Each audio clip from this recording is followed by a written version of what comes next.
آپ فرمائیے گا کہ جب آپ کو ہوا تو کیا فیلنگز آئی اور لوگوں کو کیا کرنا چاہیے؟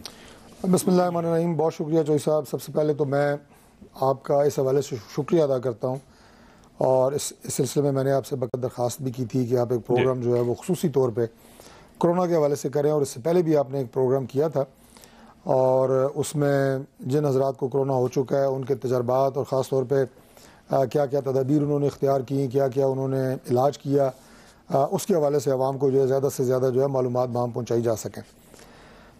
جو صاحب مجھے جو کرونا ہوا، سب سے پہلے تو میں یہ عرض کروں کہ اب چونکہ یہ عالمی سطح کے اوپر ایک وبا ہے، اس سے کوئی ایک ملک متاثر نہیں ہوا، اور پھر یہ ایک ایسی وبا ہے کہ جس سے کوئی ایک معاشرے کا کوئی ایک طبقہ متاثر نہیں ہوا، بلکہ سارے طبقات، سارے طبقات، اونچا طبقہ ہو، درمیانہ ہو، نیچے والا، سارے.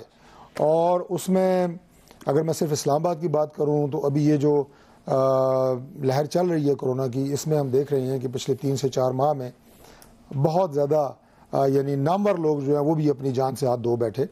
اللہ تعالیٰ سب کو اگلی کی رحمت کرے. ڈاکٹرز 150 ڈاکٹر سر پاکستان میں جو جن کا تعلق میڈیکل سائنس سے تھا آپ کا، 154 لوگ اس میں وہ دنیا سے جا چکے. جی بالکل. اور بچے بھی 10 سال سے لے کے 10 سال کی عمر تک کے بچے جو ہیں وہ اس وقت تقریباً 51 بچے ایسے ہیں جو دنیا سے رخصت ہو گئے. تو جو سر میں اپنے جو تجربہ ہے وہ آپ سے شیئر کرتا ہوں. جب مجھے کرونا ہوا تو اس کی سب سے پہلی جو علامت تھی وہ بخار کی شکل کی تھی، اور چونکہ بہت زیادہ پچھلے عرصے میں جب مجھے کرونا ہوا تو یہ پیشیاں وغیرہ ہو رہی تھیں، عدالتی پیشیاں، تو مجھے لگتا یہ ہے کہ میں نے وائرس وہاں سے کیچ کیا. تو آپ کو عدالت سے لگا؟ بند کمرے میں جب بہت زیادہ لوگ جمع ہوتے ہیں تو اس وقت جو ہے وہ کافی کیفیت ایسی ہوتی ہے کہ آپ کو وائرس جو ہے وہ اٹیک کر سکتا ہے. اور علامات جو تھیں وہ زیادہ بخار وغیرہ تھا. اس کے بعد جب میں نے ٹیسٹ کرایا تو وہ پازیٹیو تھا. اور اس کے بعد میں نے جو ادویات، عام طور پہ سب کو ہی پتہ ہے کہ اس میں 3 چیزیں بہت امپورٹنٹ ہیں. ایک آپ نے اینٹی بایوٹک لینی ہوتی ہے ہر صورت میں، ایک آپ نے اینٹی الرجک لینی ہوتی ہے، اور ایک آپ نے جو ہے وہ پیناڈال، پیراسیٹامول یا ایسے ملتی جلتی کوئی بھی دوائی جو ہے وہ آپ نے استعمال کرنی ہوتی ہے. اس کے ساتھ ساتھ آپ نے اپنی جو خوراک ہے وہ آپ نے ہر چیز جو آپ کو اچھی لگتی ہے آپ کھا سکتے ہیں. ہمارے یہاں پہ یہ کانسیپٹ بالکل غلط ہے کہ جناب یہ چیز آپ کھائیں اور یہ چھوڑ دیں. بعض آپ کو حکیمی دوائیاں بہت سارے لوگ ریکمنڈ کر رہے ہوتے ہیں، ضرور لیں، میں کسی کو منع نہیں کرتا، لیکن یہ جو بیسک میڈیسن ہے یہ آپ ضرور لیں.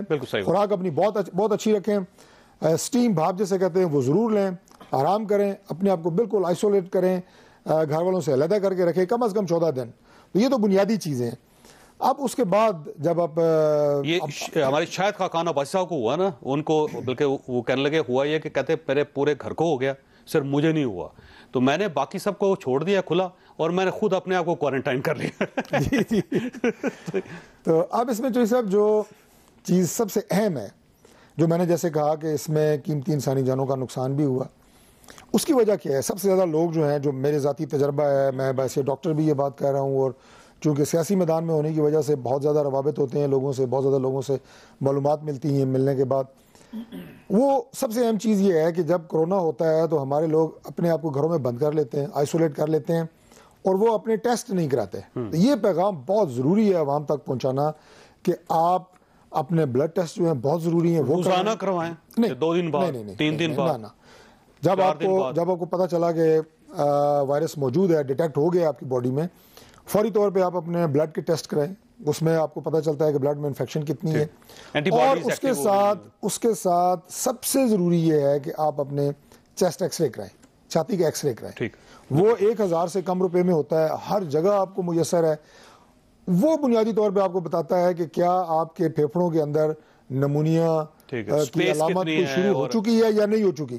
اگر وہ نمونیا کے علامات ہیں، اس کی جو ٹریٹمنٹ ہے وہ بالکل الگ ہے کرونا کے مریضوں کی. اور اگر نمونیا کے علامات نہیں ہیں، آپ کو صرف بخار وغیرہ ہے، تو اس کی ٹریٹمنٹ وہی ہے جو میں نے آپ کو ابھی بتائی ہے. تو اگر سوال یہ ہے کہ اگر فرض کریں کہ آپ کو کرونا ہوا، دوسرا یہ ہے کہ آپ کو ساتھ نمونیا بھی ہوگا، ڈفرنس کیا ہے؟ لیکن اس کا آپ نے جواب ابھی نہیں دینا، بعد میں یہ سوال میں آپ کے سامنے رکھوں. صداقت عباسی صاحب یہ فرمائیے کہ سر جب آپ کو ہوا تو کیسے ہوا، کیا فیلنگس تھی، اور اس کے بعد باقی معاملات؟ ڈاکٹر صاحب میرا تو بڑا ہی جذباتی سارا معاملہ ہے، اور جس طریقے سے ہوا اور جتنا میں جس فیز سے میں گزرا، میں گوادر میں تھا، سی پیک کی ہماری کا وزٹ چل رہا تھا گوادر میں، ہم پروجیکٹس دیکھ رہے تھے. تو وہاں مجھے پتہ چلا کہ میرے والد صاحب کو کچھ تھوڑے بہت بخار کے سمٹمس تھے، اور ابھی 3rd ویو آئی بھی نہیں تھی کہ ان کو کرونا ہو گیا. تو مجھے فکر لگ گئی کہ ظاہر ہے میرے والد صاحب کی عمر زیادہ تھی. تو میں وہاں سے اپنا اسٹرپ چھوڑ کے تو آ گیا، اور والد صاحب کے ساتھ جو احتیاطی تدابیر تھیں وہ کر کے تو ان کے ساتھ آ کے یہاں ایم ایچ میں مداخل تھے. ان کے پاس ٹھیک ٹھاک تھے, صحت مند تھے. تو ظاہر ہے ان کا دیکھ بھال کرنا شروع ہو گیا, کیونکہ میں تھوڑا سا دور تھا, میری چھوٹا بھائی اور میری بہن ان کے ساتھ تھے. تو 4-5 دن ابو کی طبیعت بالکل ٹھیک رہی, اور یعنی کوئی تقریباً 1 ہفتے بعد مجھے ایسا کوئی بخار نہیں ہوا. میں سلو ہو گیا, اور میری کمر میں تھوڑی سی کمر میری اسٹف ہوگی, جیسے میری کمر میں لچک ختم ہو گئی, تو میں ہلنے جلنے میں مجھے تھوڑی تکلیف ہوتی. تو پھر میں نے جا کے چونکہ میں بہت بزی تھا والد صاحب کے معاملے میں, تو میں نے جا کے 1 تاریخ کو ٹیسٹ کرایا تو میرا پازیٹیو آیا. جو ڈاکٹر صاحب نے کہا کہ میں نے یہاں ایک مشہور ڈاکٹر کے پاس گیا, تو انہوں نے میرے چھاتی کا جب ایکس رے کیا, بلکہ سی ٹی اسکین کیا, تو مجھے کہا کہ 35% آپ کے لنگس انوالو ہو چکے ہیں, آپ کے پھیپھڑے 35% ایک لحاظ سے اس میں ڈیمیج ہو چکے ہیں. تو آپ کو, جیسے ڈاکٹر صاحب نے کہا کہ روٹین کی نہیں, آپ کو ایکسٹرا ٹریٹمنٹ کی ضرورت ہے. اور میرے والد صاحب کی بھی طبیعت تھوڑی خراب ہو رہی تھی, اور مجھے پھر بالکل گھر میں آئسولیٹ ہونا پڑا. میرے گھر کے میری وائف کو, میری بیٹی کو جو 11 سال کی ہے اس کو, اور میرے جتنے ملازمین تھے سب کو ہم نے ٹیسٹ کرایا, سب کے پازیٹیو آئے. باقیوں کو تو سمٹمز نہیں تھے, مجھے میری لنگ انوالومنٹ تھی, اور باقیوں کو ہم نے ایکس رے کرائے. تو یہ بڑا ضروری ہوتا ہے ایکس رے کرانا. تو وہ صرف ٹیسٹ نہ کروائیں, ساتھ ایکس رے بھی جی ایکس رے بھی کروائیں, سی ٹی اسکین بھی کروائیں. جی اگر ایکس رے پہلے سستا ہوتا ہے, اگر ایکس رے کلیئر ہو تو پھر سی ٹی اسکین کی ضرورت نہیں ہے. ایکس رے کے بعد اگر لگے کہ آپ کو ڈاکٹر کہیں تو پھر سی ٹی اسکین ذرا مہنگا ہوتا ہے. تو وہ میں نے کرایا, تو انہوں نے پھر مجھے جو بھی اس کا علاج ہے, بہت سارے اس میں انجیکشنز ہیں, اور وہ میں ظاہر اکیلا ہو گیا, اور والد صاحب سے بھی ملنا میرا ختم ہو گیا. انجیکشن فزیکلی لگایا گیا آپ کو؟ جی مجھے ڈرپ میں ڈال کے 8 انجیکشن لگتے تھے, جس میں 8 جی ڈیلی لگتے تھے, ریمڈیسویر لگتے تھے, اور اس کے ساتھ 8 انجیکشن تھے. 5 دن کی میری ٹریٹمنٹ تھی, جس میں 40 انجیکشن لگے. اور وہ لوگ جو اس کو سیریس نہیں سمجھتے, ڈاکٹر صاحب میں ہر لحاظ سے اتنا کمزور ہو گیا تھا, میرے ابھی بھی کمزور, فزیکل اپیرنس بھی, اور میری موومنٹ جو تھی وہ اتنی کمزور ہو گئی تھی. تو اوپر سے جب میں 6 دن ہوئے, 7ویں دن میرے والد صاحب کی ڈیتھ ہو گئی. تو وہ میرے ساتھ اتنا بڑا ایموشنل شوق سے میں گزرا ہوں. اور جو لوگ کرونا کو نہیں مانتے, خدا را میں ہاتھ جوڑ کے کہتا ہوں کہ میرے والد صاحب بالکل صحت مند تھے, اور میرے کئی دوست جو کہتے تھے کرونا بالکل مذاق ہے. آج میرے والد صاحب کو تقریباً 27-28 دن ہو گئے, دنیا سے چلے گئے. ہمارا خاندان اور میں جس ٹراما سے گزرا ہوں, اللہ نہ کرے کہ آپ کو وہ تکلیف ہو. اس کا ایک ہی بات ہے, خدا را اس کو حقیقت مانیں, اور جو احتیاطی تدابیر ہو سکتی ہیں اس سے بچنے کے لیے حکومت بتا رہی ہے, صحت کا عملہ بتا رہا ہے آپ کو, جو بھی مختلف جو معاشرے کے چیدہ لوگ ہیں, ٹی وی جو بتا رہا ہے, اس کو ضرور عمل کریں, ورنہ آپ کو بہت بڑا کسی نقصان ہو جائے. رحمان صاحب یہ فرمائیے, آپ تو بہت زیادہ احتیاط کرتے تھے, اس کے باوجود کیسے ہو گیا آپ کو؟ بہت شکریہ جاوید چودھری صاحب. اور میرا خیال ہے یہ ایک ایسا ٹاپک ہے, اس پہ اتنی بات ہو چکی ہے کہ ہم میں سے اب شاید ہر کوئی جو ہے وہ کرونا ایکسپرٹ, چھوٹا موٹا ایکسپرٹ تو جو ہے وہ اس بیماری کا جو ہے وہ ہو چکا ہے. میں واقعی آپ کی بات بالکل ٹھیک ہے. میں بلکہ کچھ میرے گھر والے تو مجھے کوئی تھوڑا پیرانوائڈ سمجھتے تھے, جتنی کہ احتیاط جو ہے میں کرتا تھا. اور میں نے کیونکہ ایک وبا کی جو پیک تھی وہ امریکہ میں بھی دیکھی تھی, میں پہلے اس وقت ادھر تھا, پھر جب پاکستان آئے تو یہاں پہ بھی جو 2 پیکس اس سے پہلے آئیں, تو اللہ کا بڑا شکر ہے کہ ان سے بچا رہا. مگر اور اب میں ایک ویکسینیشن کی ایک ڈوز بھی لگوا چکا تھا, جو پہلی ڈوز تھی وہ ہو چکی تھی. کتنے دن ہوئے تھے آپ کو؟ تو وہ تقریباً 10 دن ہوئے تھے, 10 دن پہلے. تو وہ بس یوں سمجھے کہ میں فنشنگ لائن کے بالکل پاس پہنچ کے جو ہے نا وہ پکڑا گیا. بٹ الحمدللہ جو ہے وہ اللہ تعالیٰ کا بڑا کرم ہے کہ میرا ایکسپیرینس جو ہے وہ. ویسے فرسٹ فیلنگ کیا تھی جب آپ کو ہوا؟ بخار ہو رہا تھا, جسم میں درد ہو رہا تھا, کھانسی آ رہی تھی, یہ شک تو بڑی دفعہ پڑا تھا. میں آپ کو بتا رہا ہوں پچھلے 1.5-2 سال میں ٹیسٹ بھی بڑی دفعہ ہوئے, شک بھی بڑی دفعہ پڑتا تھا کہ خراش ہو جاتی تھی.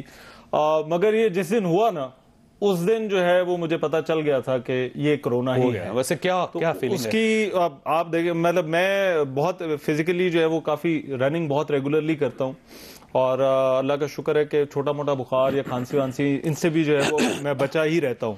تو مگر اس رات جو ہے وہ مجھے بخار بھی ہوا, اور میری جو ٹانگیں ہیں ان میں تھوڑے سا مجھے نا کھچاؤ جیسا فیل ہونا شروع ہو گیا. تو یہ 2 نشانیاں تھیں. اور پھر میں صبح اٹھا تو اس میں سب سے پہلے جو کام میں نے, میرا خیال ہے مجھے 10 بجے میں اٹھا ہوں, تو میں نے سب سے پہلا کام جو ہے وہ, جب مجھے یہ علامات آ رہی تھی تو میں نے فوراً جا کر جو ہے وہ ٹیسٹ کروائے. اور اپنا بھی اپنی وائف کا بھی, کیونکہ مجھے پتا تھا کہ سب سے زیادہ جو ضروری چیز ہے کہ آپ کو بیماری سے اگر آپ نے لڑنا ہے نا تو اس سے آپ کو پتا ہونا چاہیے کہ آپ کو ہے کیا. آپ یہ تو دیکھ لیں, کیونکہ اندھیرے میں وہ ادھر ادھر ہاتھ مارنے سے بہتر ہے کہ آپ کے پاس انفارمیشن تو کسی اور مرض کا علاج نہ کروا رہے ہوں, اسی کا کروا رہے ہوں. تو وہ سب سے پہلے جو ہے وہ پھر میں نے جا کے ٹیسٹ کروایا, اور ٹیسٹ کروانے تک جو ہے وہ پھر میں نے اپنے آپ کو تب تک بھی جو ہے وہ آئسولیٹ رکھا, اور وہ جب رزلٹ آیا تو پھر اس کے بعد جو ہے وہ پازیٹیو تھا, اور اس کے بعد پھر وہ احتیاطیں جو ہے وہ شروع کر دی. ویسے آپ نے ظاہر ہے جب آپ کو مرض ہوا ہوگا تینوں کو تو آپ نے یقیناً احتیاط تو بہت کی ہوگی, لوگوں سے ملے نہیں ہوں گے. پچھلے دنوں مجھے پتا چلا کہ یہاں پہ اسلام آباد کا ایک بہت بڑا ہاسپٹل ہے جس کے اندر کرونا وارڈ ہے, اور باقاعدہ کرونا کے مریضوں کو وہاں پہ رکھا جاتا ہے. تو جمعہ تھا اور اس میں 3 مریض غائب ہو گئے. تو ان کو تلاش کرتے رہے, سارا عملہ دوڑتا رہا, اور تھوڑی دیر بعد دیکھا تو وہ تینوں جو نا واپس آ رہے تھے. تو ان سے پوچھا کہاں چلے گئے, تو انہوں نے کہا با جماعت نماز جمعہ ادا کرنے کے لیے مسجد چلے گئے تھے. مگر اس میں مجھے یقین ہے کہ آپ نے غلطی نہیں کی. نہیں وہ غلطی نہیں, وہ تو فوراً آئسولیشن کرنی پڑتی ہے. مگر میں کیونکہ اس سے جس دن مجھے ہوا اس سے ایک دن پہلے بھی میں 8 کلومیٹر جو ہے وہ رننگ کر کے آیا تھا, تو پھر مجھے رات کو جو ہے وہ یہ ہوا. تو وہ یہ آپ کو کوئی پتہ نہیں ہوتا کہ آپ کو کس وقت جو ہے وہ یہ علامات ظاہر ہونا شروع ہو جائیں, کیونکہ مجھے میرا خیال ہے علامات ظاہر ہونے اور ٹیسٹ ہونے کے درمیان جو ہے وہ تقریباً جو ہے وہ 5-6 گھنٹے کا جو ہے وہ فرق پڑا. ویسے ایک سوال آپ سے یہ ہے کہ آپ کو لگا کس سے تھا, خدشہ کس سے ہے کہ کس سے لگا میں نے بریک لینی؟ اچھا آئسولیشن میں ایک چھوٹی سی بریک, اور بریک کے بعد دوبارہ